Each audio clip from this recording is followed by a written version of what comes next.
wonder why Travis would mess around with such a venomous creature. Well, because he does get dinner and 2 Cokes and dessert every week here at the White Stallion Ranch.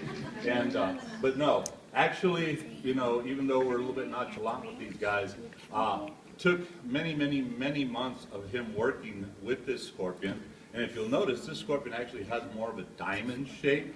And then if you'll also notice the tail, the telson, where the stinger is, generally on that scorpion it's going to be darker or much lighter than the rest of the body.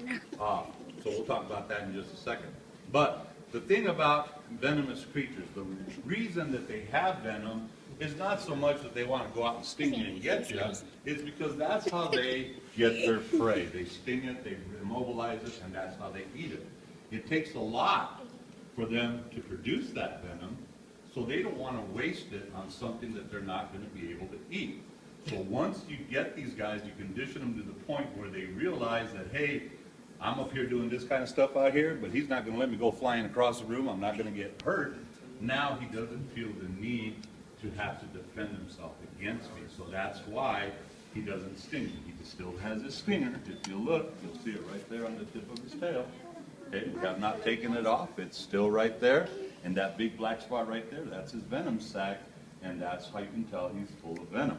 So they don't feel the need to have to defend themselves. That's why we can handle them and not get hurt. Do they ever run out of venom? So, I'm sorry, what? Do they ever run out of venom?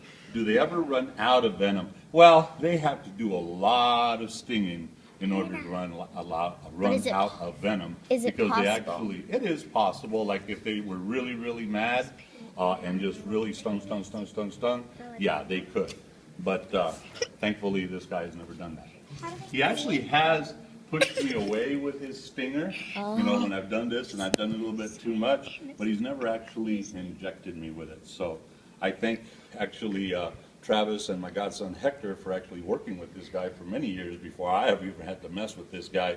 Like I said, I used to always mess with that big old black emperor scorpion that has a real weak venom. But anyway, so now we told you all this cool stuff about the scorpions. I know you want to run out and get one for your very own, but how cool would you be showing off to your friends that you can handle what everybody considers to be a very deadly creature? And there's a lot of really cool non-venomous or very weak venom scorpions for sale in the pet trade.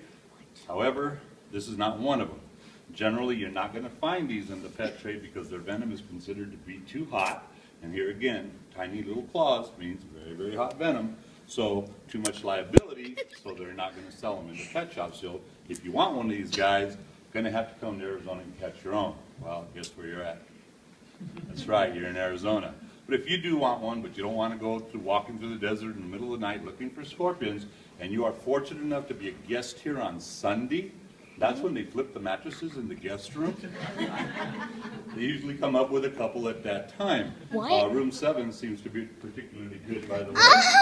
But, I'm sorry. If you do want to do the hunt, and I think I just messed up my How do you know she... thing here. Well, that's because we got this guy out of room 7. I'm so sorry. He's still looking for his wife and kids. I'm really sorry.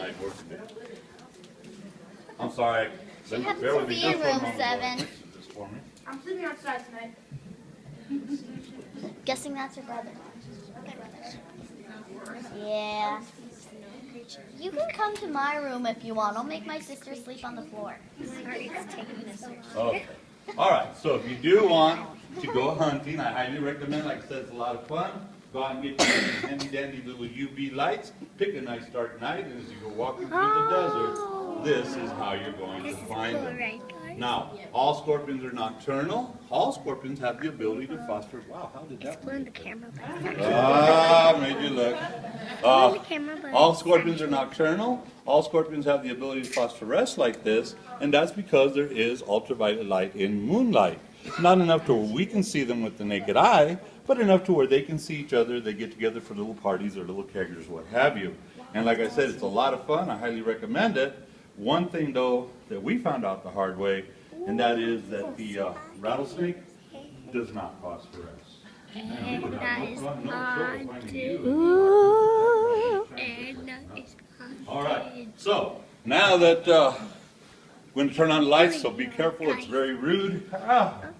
Kills you every time. Okay, so now that we told you all this cool stuff, any questions about what we've talked about so far? Yes? I'm sorry, one more time?